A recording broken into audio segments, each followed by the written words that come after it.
नमस्कार। आज बात करते हैं भारत के एक ऐसे मंदिर की जिसकी कहानी में मिथक, आस्था और इतिहास सब कुछ एक साथ घुले मिले हैं।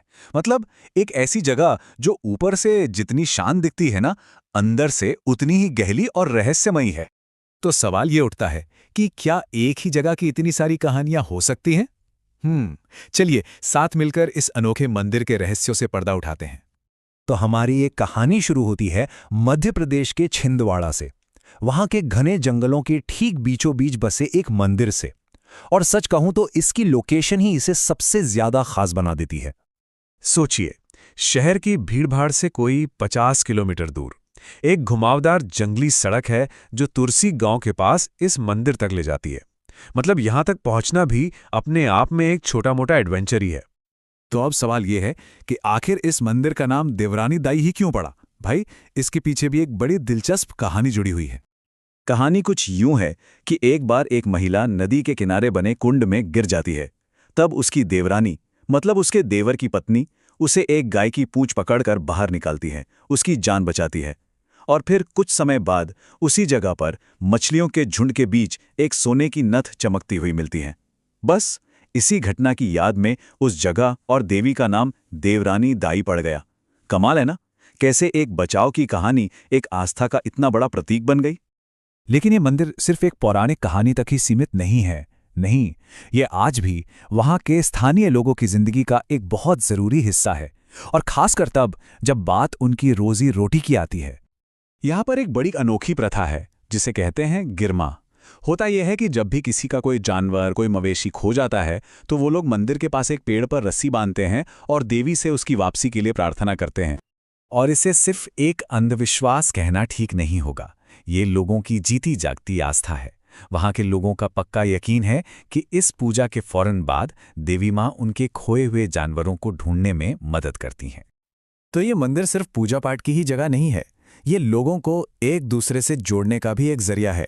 और ये जुड़ाव सबसे ज्यादा देखने को मिलता है एक बहुत ही खास मौके पर। यहां हर साल कार्तिक पूर्णिमा के ठीक बाद एक बहुत बड़ा मेला लगता है। आसपास के आदिवासी और ग्रामीण समुदाय सब एक साथ यहाँ इकट्ठा होते हैं, अपने अपने तंबू लगाते हैं और माहौल एकदम जीवंत हो उठता है। सिंघाड़े जैसे लोकल खाने का स्वाद लिया जाता है, आईने जैसी छोटी मोटी पारंपरिक चीजें खरीदी जाती हैं।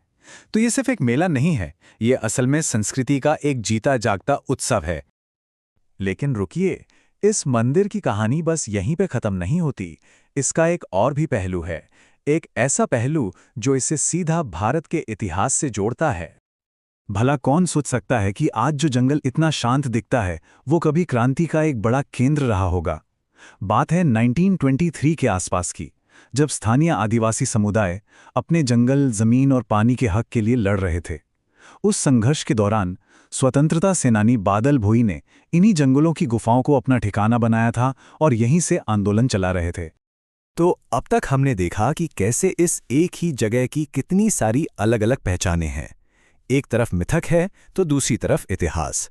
चलिए इन सभी परतों को एक साथ रखकर देखते हैं।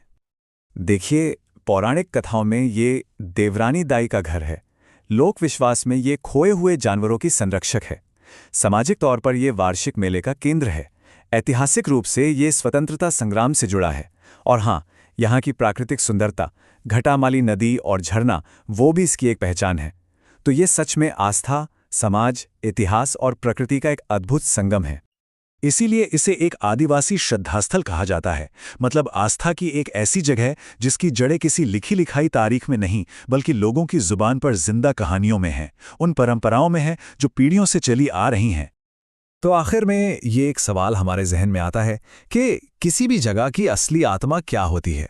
क्या वो उसकी कहानी में बसती है, या उसके इतिहास में, या फिर उसके लोगों की अटूट आस्था में?